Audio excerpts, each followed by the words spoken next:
Dear students, welcome to the today e-lecture of CBMR, Consumer Behavior and Market Research, Unit 2nd, which is based on the STP strategy of the marketing. S stands for segmentation, T stands for targeting, and P stands for positioning. Lecture number 6. In lecture number 6, we will discuss market segmentation and effective targeting.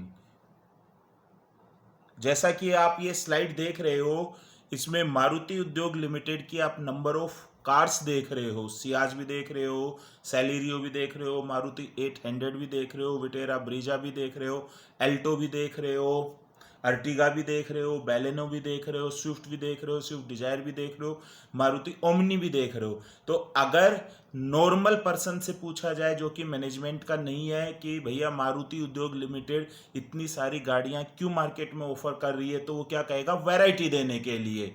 यहाँ पर उसका कहना भी बिल्कुल सही है, लेकिन यहीं से ही आपको मार्केट सेगमेंटेशन की इंपॉर्टेंस समझ में आएगी, क्योंकि लोग कह रहे हैं वैरायटी देने के लिए। तो कंपनी वो वैरायटी क्यों दे रही है? क्योंकि अलग अलग कस्टमर की नीड्स और वांट्स अलग अलग हैं, और यहीं पर ही सेगमेंटेशन का रोल आता है। तो सेगमेंटेशन का मतलब बेसिकली क्या हो गया? Dividing the market. अगर आप अपनी क्लास में जो आपके क्लासमेट्स हैं उनसे भी पूछोगे, 60 स्टूडेंट्स की क्लास है, अगर आप उनसे पूछ रहे हो कि आपकी फेवरेट आउटफिट क्या है, तो कोई बोलेगा फॉर्मल्स, कोई जीन्स टी शर्ट, कोई कैजुअल्स, कोई है कुर्ता पजामा बोलेगा। तो जब क्लास में इतने कम स्टूडेंट्स में ही एक सिंगल आउटफिट के लिए सहमति नहीं बन पाती है, तो इतने बड़े मार्केट में एक सिंगल प्रोडक्ट को कैसे कस्टमर प्रेफर कर सकते हैं? तो यहीं पर ही मार्केट सेगमेंटेशन आएगा, क्योंकि जो मार्केट है वो हेट्रोजीनियस है। तो उस हेट्रोजीनियस मार्केट को मार्केट सेगमेंटेशन के थ्रू जो कंपनी है वो होमोजीनियस मार्केट में कन्वर्ट करती है। तो dividing the market by grouping the customers with similar taste and preferences into one segment is called segmentation. कि जो मार्केट है जिसमें अलग अलग different needs, wants, taste, preferences के कस्टमर्स हैं, उनमें से कुछ कस्टमर्स ऐसे भी होंगे जिनकी नीड्स, वांट्स, टेस्ट और प्रेफरेंसेस सिमिलर होंगे। उनकी एक जगह पर ग्रुपिंग करने को ही क्या बोलते हैं? सेगमेंटेशन बोलते हैं। तो फिलिप कैटलर ने क्या डेफिनेशन दी है? Market segmentation is sub dividing a market into distinct and homogeneous sub groups of customers where any group can convincibly be selected as a target market to meet with distinct marketing mix। तो market segmentation का मतलब क्या होगा? Market को सब divide करना, distinct का मतलब अलग, और होमोजीनियस सब ग्रुप्स में, जहां पर किसी भी ग्रुप को company as a target market select कर सकती है और वहां पर अपना अलग प्रोडक्ट, प्राइस, प्लेस और प्रमोशन करेगी, जिसे क्या बोलते हैं? डिस्टिंक्ट मार्केटिंग मिक्स बोलते हैं। अगर आप इस डायग्राम में देखोगे तो लेफ्ट साइड और राइट साइड में क्या डिफरेंस है? कि जो लेफ्ट साइड में है ये मार्केट हेट्रोजीनियस मार्केट है, अलग अलग नीड्स, वांट्स, टेस्ट और प्रेफरेंसेस के कस्टमर्स हैं। लेकिन अगर आप इस डायग्राम को ध्यान से देखोगे तो उसमें से कुछ कस्टमर्स ऐसे हैं जिनकी नीड्स, वांट्स, टेस्ट और प्रेफरेंसेस सेम है, तो कंपनी ने उसको एक जगह पे ग्रुप कर लिया। तो उसे ही हम क्या बोलेंगे? मार्केट सेगमेंटेशन बोलेंगे। तो ये जो हेट्रोजीनियस मार्केट था, कंपनी ने इसको 5 अलग अलग सेगमेंट्स में क्या कर लिया? डिवाइड कर लिया। जो सिमिलर टेस्ट प्रेफरेंस वाले थे उनकी एक जगह पे ग्रुपिंग कर दी, जैसे कि सिंबल के लिए इस मार्केट में जो स्टार्स थे उनको एक जगह पर कर दिया, जो रेक्टेंगल थे उनको एक जगह पर कर दिया, फुटप्रिंट के जो निशान वाले हैं उनको एक जगह पर कर दिया। तो 5 टारगेट्स में से कंपनी 1 को भी कर सकती है, 2 को भी कर सकती है, 3 को भी कर सकती है, 4 को भी कर सकती है, या 5 सेगमेंट्स को टारगेट कर सकती है। जितने सेगमेंट्स को टारगेट करेगी, हर सेगमेंट के लिए अलग प्रोडक्ट होगा, अलग उसकी प्राइस होगी, प्रमोशन होगा और डिस्ट्रीब्यूशन होगा। तो स्टेनन ने क्या डेफिनेशन दी है? Market segmentation consist of taking the total heterogeneous market for a product, dividing it into several sub-markets or segments, each of which tends to be homogeneous in all significant aspect। तो स्टेनन के according market segmentation का मतलब जो total या heterogeneous market है किसी भी product के लिए, उसको कुछ सब मार्केट या सेगमेंट में डिवाइड करना, उस सेगमेंट में जो भी कस्टमर्स होंगे वो होमोजीनियस होंगे इन ऑल एस्पेक्ट्स का मतलब टेस्ट में, प्रेफरेंसेस में, नीड्स में और वांट्स में। अब नेक्स्ट आ जाता है लेवल्स ऑफ मार्केट सेगमेंटेशन या फिर टारगेटिंग स्ट्रेटजीज। कंपनी है वो किस एक्सटेंट तक मार्केट को सेगमेंट कर सकती है। तो फर्स्ट क्या है? Mass marketing, second segment marketing, third niche marketing, fourth micro marketing. Micro marketing को आगे हम 2 पार्ट्स में डिवाइड कर सकते हैं, इंडिविजुअल या कस्टमाइज्ड मार्केटिंग और लोकल मार्केटिंग। तो इस डायग्राम में अगर आप देखोगे तो लेफ्ट साइड से जैसे जैसे हम राइट साइड की तरफ जाते जाएंगे, कस्टमर्स हैं वो ब्रॉड से नैरो होते जाएंगे। तो जब कंपनी कोई भी सेगमेंटेशन नहीं करती है, वो पूरे मार्केट को ही, हेट्रोजीनियस मार्केट को ही टारगेट करती है, तो उसे अनडिफरेंशिएटेड मार्केटिंग या मास मार्केटिंग बोलते हैं। उनमें से जो सिमिलर कस्टमर्स होते हैं उनकी एक जगह पे ग्रुपिंग कर लेती है, उसे हम सेगमेंट मार्केटिंग बोलते हैं। तो एक सेगमेंट को दूसरे सेगमेंट से डिफरेंशिएट कर लिया। एक सेगमेंट में भी कुछ कस्टमर्स जिनकी नीड्स और वांट सेटिस्फाइड नहीं हो पाती हैं, कंपनी उन्हें कंसंट्रेट करती है, तो इसे निश मार्केटिंग बोलते हैं। और बिल्कुल कंपनी माइक्रो लेवल पर जाकर मार्केटिंग करती है, इंडिविजुअल कस्टमर्स के बेस पर या लोकेलिटी के बेस पर, तो उसे हम माइक्रो मार्केटिंग बोलते हैं। तो फर्स्ट क्या आएगा, मास मार्केटिंग। कई बार जो कंपनी है उसकी स्ट्रेटजी होती है कि उसे मार्केट लीडर बनना है। तो मार्केट लीडर वो कब बनेगा, जब उसका ज्यादा मार्केट शेयर होगा। ज्यादा मार्केट शेयर कब होगा, जब वो मैक्सिमम कस्टमर्स को अपने प्रोडक्ट्स सेल कर रहा होगा। तो ज्यादातर एफएमसीजी कंपनी में जिनकी यूनिट प्राइस कम होती है और जिनकी परचेजिंग फ्रीक्वेंसी हाई होती है, जिनको कस्टमर्स है रेगुलरली परचेज करते हैं, वहां पर कंपनी को प्रॉफिट कब होगा, जब उनकी ज्यादा से ज्यादा यूनिट्स सेल होंगी, जिससे इकोनॉमिक्स ऑफ स्केल अचीव होगा और उनका प्रॉफिट मार्जिन इंक्रीज होगा। तो वहां पर कंपनी मार्केट को सेगमेंट नहीं करती है, हर सेगमेंट के लिए, चाहे हर कस्टमर के लिए वो same product, same message, same price और सेम प्रमोशन स्ट्रेटजी यूज करती है। तो उसे हम क्या बोलते हैं, मास मार्केटिंग बोलते हैं। तो इन segmentation mass marketing refers to the strategy of targeting the entire potential customer market by means of a single marketing message. तो ये जो मार्केटिंग स्ट्रेटजी है वो किसी एक पर्टिकुलर स्पेसिफिक वेरिएबल के बेस पर या नीड और वांट्स के बेस पर मार्केट को डिवाइड नहीं करती है।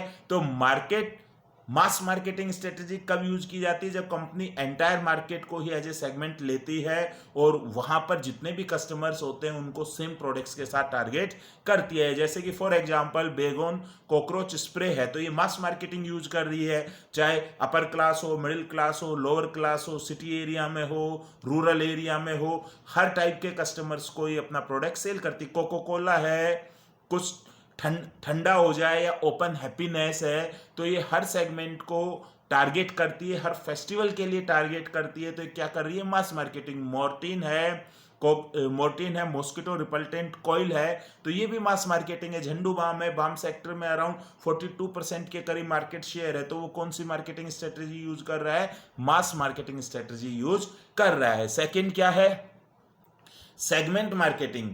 तो सेगमेंट मार्केटिंग वो स्ट्रेटजी है जिसमें कंपनी मार्केट को डिवाइड करती है डिफरेंट सेगमेंट्स में, कुछ बेसिस के बेस पर, जो कि हम नेक्स्ट लेक्चर में पढ़ेंगे, जिसमें कस्टमर्स की नीड्स और वांट्स अलग अलग होती हैं। तो वो बेस होंगे, उन बेस के बेस पे वो मार्केट को डिवाइड कर देगी और उसमें कंपनी जिस सेगमेंट को टारगेट करेगी उसके लिए अलग प्रोडक्ट बनाएगी, अलग प्राइस रखेगी, अलग प्रमोशन करेगी और अलग डिस्ट्रीब्यूशन करेगी, जिससे कि उस सेगमेंट के कस्टमर की नीड्स और वांट्स क्या हो जाएं, सेटिस्फाइड हो जाएं। तो बहुत सारे बेसिस होंगे जो कि हम आगे के लेक्चर में पढ़ेंगे, एज के बेस पर, जेंडर के बेस पर, इनकम के बेस पर, लोकेशन के बेस पर, फैमिली लाइफ साइकिल के बेस पर। जैसे कि फॉर एग्जांपल जब टाटा ने ज्वेलरी मार्केट में एंटर किया था ब्रांड नेम तनिष्क के साथ, तो वहां पर जो मार्केट था उन्होंने मार्केट को सेगमेंट किया प्योरिटी के बेस पर और उन कस्टमर्स को टारगेट किया जो कि ज्वेलरी में 24 कैरेट गोल्ड चाहते थे, क्योंकि पहले जो ट्रेडिशनल ज्वेलर्स के थ्रू ज्वेलरी मिलती थी वो 22 कैरेट की होती थी, वो 24 कैरेट की नहीं होती थी। तो उन्होंने मार्केट को एक वेरिएबल प्योरिटी ऑफ गोल्ड के बेस पर सेगमेंट किया और 2 सेगमेंट बनाए, एक तो वो जो कि प्योर 24 कैरेट गोल्ड चाहते हैं, दूसरा वो जो नहीं चाहते हैं, और उन्होंने टारगेट किसको किया, जो कि 24 कैरेट गोल्ड चाहते हैं। इसी तरह ओजर्टे बे ने भी मार्केट को सेगमेंट किया ज्वेलरी के यूज के बेस पर, और इन्होंने ओकेजनल ज्वेलरी और रेगुलर यूज ज्वेलरी के बेस पे मार्केट को सेगमेंट किया, और इन्होंने आर्टिफिशियल ज्वेलरी को लॉन्च किया जिसको कि लेडीज है वो रेगुलर यूज कर सकती हैं, और इन्होंने इसकी प्राइस है 500 रुपीज से 5000 रुपीज तक रखी। और कोई भी जो दूसरी ज्वेलरी थे ब्रांडेड ज्वेलरी, उन्होंने इस सेगमेंट को टारगेट नहीं किया था। तो कस्टमर की रिक्वायरमेंट के बेस पर कि कस्टमर को रेगुलर बेस पर चाहिए या ओकेजनल बेस पर चाहिए, इन्होंने मार्केट को क्या किया, सेगमेंट किया। तो जैसे आप सेगमेंट मार्केटिंग का एग्जांपल देखोगे, कोई कंपनी अपेरल मार्केट में है तो वो मेंस के लिए अलग क्लोथ बना रही है, चिल्ड्रंस के लिए अलग क्लोथ बना रही है, और वुमेन के लिए अलग क्लोथ बना रही है। तो उसने जेंडर के बेस पर और एज के बेस पर मार्केट को क्या किया हुआ है, सेगमेंट किया हुआ है, और हर सेगमेंट के लिए वो अलग अलग प्रोडक्ट सेल कर रही है। इधर आप ओजरटेबे का देखोगे, ज्वेलरी फॉर लिविंग, मतलब जीने के लिए आप डेली यूजेज में इनकी जो ज्वेलरी है, आर्टिफिशियल ज्वेलरी है, उसको वियर कर सकते हैं। तो ये क्या हो गया अपना सेगमेंट मार्केटिंग। नेक्स्ट आता है निश मार्केटिंग। कई बार सेगमेंट मार्केट में भी कुछ कस्टमर्स ऐसे होते हैं जिनकी नीड्स और वांट्स जो कंपनी सेगमेंट मार्केट में अपने प्रोडक्ट्स ऑफर कर रही है उनसे फुलफिल नहीं हो पा रही है। तो वो कंपनी जो उन कस्टमर्स की नीड्स और वांट्स को सेटिस्फाइड करने के लिए प्रोडक्ट इंट्रोड्यूस कर रही है जो कि सेगमेंट मार्केटिंग के प्रोडक्ट से सेटिस्फाइड नहीं हो पाते, तो उसे हम क्या बोलते हैं, निश मार्केटिंग। तो अगर हम नटसेल में बोलेंगे तो सेगमेंट मार्केट एक बड़ा पार्ट है, निश मार्केट उसका एक सब पार्ट है। सेगमेंट मार्केट में ज्यादा प्रोडक्ट्स होंगे, निश मार्केट में कम प्रोडक्ट होंगे। सेगमेंट मार्केट में ज्यादा कंपटीटर्स होंगे, निश मार्केट में कम कंपटीटर्स होंगे। जैसे कि फॉर एग्जांपल कोई कंपनी है जो ऑटोमोबाइल बनाती है, उसने मार्केट को इनकम के बेस पर डिवाइड कर रखा है, और 20 लाख से ज्यादा की कार, 10 से 20 लाख की रेंज की कार और 10 लाख से कम की रेंज की कार वो बना रही है। तो 20 लाख जिनकी एनुअल इनकम है उसमें 1 करोड़ 2 करोड़ 3 करोड़ चाहने वाले गाड़ी वाले भी होंगे, लेकिन 20 लाख से ज्यादा कार कंपनी की सपोज है, मैक्सिमम जो गाड़ी है वो 35 लाख की आती है। जो जिन्हें 1.5 या 2 करोड़ की गाड़ी चाहिए वो उस कंपनी के प्रोडक्ट से सेटिस्फाइड नहीं हो पा रहे। तो ऐसी कंपनी जो कि केवल 1.5 या 2 करोड़ की ही गाड़ियां मार्केट में ऑफर कर रही है और उन कस्टमर्स को सेटिस्फाइड कर रही है, तो वो कौन सी मार्केटिंग कर रही है, निश मार्केटिंग। जैसे कि मर्सिडीज है, BMW है, फरारी है, रोल रॉयस है, ये सारी के सारी कौन सी मार्केटिंग कर रहे हैं, निश मार्केटिंग। कोई कंपनी है वो पेट ज्वेलरी ऑफर कर रही है डायमंड में, गोल्ड में, तो कौन सी मार्केटिंग कर रही है, निश मार्केटिंग कर रही है। कोई कंपनी है उसने स्पोर्ट्स के बेस पर मार्केट को सेगमेंट किया हुआ है और हॉकी स्पोर्ट्स को सिलेक्ट किया हुआ है, तो हॉकी स्टिक्स बना रही है, लेकिन वो उन्हीं प्लेयर्स के लिए बना रही है जो कि राइट हैंडेड हैं। वो लेफ्ट हैंडेड प्लेयर्स के लिए हॉकी स्टिक नहीं बना रही है। तो जो लेफ्ट हैंडेड प्लेयर्स हैं उनकी नीड्स और वांट सेटिस्फाइड नहीं हो पा रही है। तो जो sports company left handed players के लिए हॉकी स्टिक्स बना रही है वो कौन सी मार्केटिंग कर रही है, निश मार्केटिंग कर रही है। तो आप एग्जाम्पल देखोगे, मर्सिडीज है वो निश मार्केटिंग कर रही है। कोई कंपनी है वो गोल्ड के मोबाइल फ़ोन के कवर या केसेस बना रही है जिसकी प्राइस मोबाइल फ़ोन से भी कहीं ज़्यादा है, तो वो कौन सी मार्केटिंग कर रही है, निश मार्केटिंग कर रही है। कोई कंपनी बाइस्किल्स बना रही है, तो एक तो रेगुलर बाइस्किल और एक माउंटेन बाइस्किल। तो जो रेगुलर बाइस्किल है वो माउंटेन बाइकर्स हैं, उनकी नीड्स को सेटिस्फाइड नहीं कर पाते हैं, तो वो माउंटेन बाइक्स बना रही है, तो वो कौन सी मार्केटिंग कर रही है, निश मार्केटिंग कर रही है। कोई कंपनी है वो पेट ज्वेलरी बना रही है, जैसे कि आप इस डायग्राम में देखोगे कि डॉग के नेक के लिए नेकलेस है, तो ये कौन सी मार्केट है, निश मार्केटिंग है। नेक्स्ट क्या जाएगा, माइक्रो मार्केटिंग। तो माइक्रो मार्केटिंग में फर्स्ट क्या है, इंडिविजुअल मार्केटिंग। तो जो इंडिविजुअल मार्केटिंग है वो सेगमेंटेशन का एक्सट्रीम लेवल है जहां पर एक इंडिविजुअल कस्टमर ही कंपनी के लिए एक सेगमेंट है। तो ज्यादातर ये वहां पर यूज होता है जहां पर प्रोडक्ट आपका यूनिक है और उसके जो कस्टमर्स हैं वो लिमिटेड हैं। लिमिटेड कस्टमर्स होंगे तो कंपनी और उन हर कस्टमर की नीड्स और वांट्स अलग अलग है, तो कंपनी वहां पे कौन सी मार्केटिंग करती है, इंडिविजुअल मार्केटिंग करती है। जैसे कि फॉर एग्जांपल कोई कंपनी कस्टम बिल्ड कार बनाती है और वो 8-10 करोड़ की गाड़ी बनती है और हर कस्टमर की उसमें रिक्वायरमेंट्स अलग अलग होती हैं, तो हर कस्टमर कंपनी के लिए क्या हो गया, सेगमेंट हो गया। तो कौन सी मार्केटिंग कर रही है, इंडिविजुअल मार्केटिंग कर रही है। अगर आज की डेट में आप बैंक देखोगे, बैंक के पास जितने भी कस्टमर्स हैं उनके डेटाबेस में उनका डेटा होता है और जिस दिन भी जिस कस्टमर का बर्थडे होता है, एनिवर्सरी होती है, उसके मोबाइल फोन पर मैसेज आता है। तो कौन सी मार्केटिंग हो रही है? Individual marketing. तो इंटरनेट की वजह से पहले ये केवल कंज्यूमर मार्केट में इतना नहीं होता था, इंडस्ट्रियल प्रोडक्ट्स में होता है। कोई कंपनी स्टिकर लेबलिंग मशीन बनाती थी जिसके पूरे इंडिया में फॉर एग्जांपल 15 कंपनीज ही हैं जो उसकी मशीन को परचेज कर सकते हैं और हर किसी की रिक्वायरमेंट अलग अलग है। तो कौन सी मार्केटिंग हुई? Individual marketing. लेकिन आज इंफॉर्मेशन टेक्नोलॉजी की वजह से कंपनीज के पास कस्टमर्स का डेटाबेस होता है और वो हर कस्टमर को इंडिविजुअल ऑफर्स हैं वो दे सकते हैं, उनके मेल के थ्रू, उनके मोबाइल फोन पर मैसेजेस के थ्रू। तो कौन सी मार्केटिंग कर रहे हैं? Individual marketing. जैसे आप यहाँ डायग्राम देखोगे, कार है, कस्टम बिल्ड कार है जो कि नॉर्मल गाड़ियों से इसका बोनेट काफी अलग है। तो ये कौन सी मार्केटिंग होगी? Individual marketing. नेक्स्ट और लास्ट लेवल किया जाता है लोकल मार्केटिंग। जो कंपनीज एक से ज़्यादा कंट्रीज में बिजनेस कर रहे हैं तो वो अपने लोकल मार्केट के अकॉर्डिंग अपने प्रोडक्ट्स को कस्टमाइज कर देते हैं, तो वो वहाँ के अकॉर्डिंग लोकल मार्केटिंग करते हैं। जैसे कि जब मैकडोनल्ड है वो इंडिया में 1996 में एंटर हुआ तो जो बर्गर्स और अदर रिलेटेड आइटम्स थे वो इंडियन प्लेट्स के लिए फॉरेन थे क्योंकि इंडियंस ने कभी उनका नाम नहीं सुना था।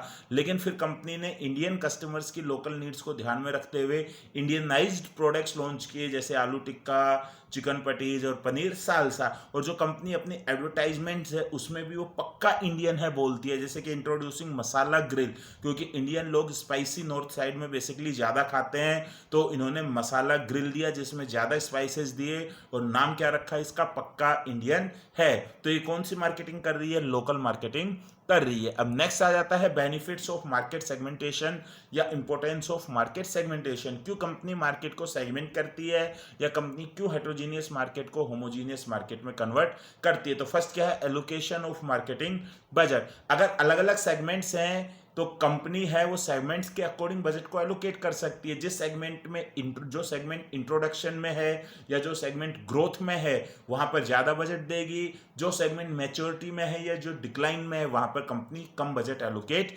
करेगी। तो जो प्रॉपर एलोकेशन है वो रिसोर्सेज का हो पाता है। सेकंड क्या है? Making the competition effectively. अगर कंपनी अलग अलग सेगमेंट्स बनाती है तो हर सेगमेंट के लिए अलग प्रोडक्ट बनाएगी, अलग प्राइस रखेगी, अलग प्रमोशन करेगा, अलग डिस्ट्रीब्यूशन करेगी, जिससे कि वो उस सेगमेंट में जो कंपटीटर्स हैं उन कंपटीशंस को इफेक्टिवली बीट कर पाएगी। लेकिन कंपटीटर ने सेगमेंटेशन किया हुआ है, आप एक सिंगल प्रोडक्ट के साथ सारे सेगमेंट्स में जा रहे हो तो आप हर सेगमेंट को इफेक्टिवली टारगेट नहीं कर पाओगे। नेक्स्ट क्या है?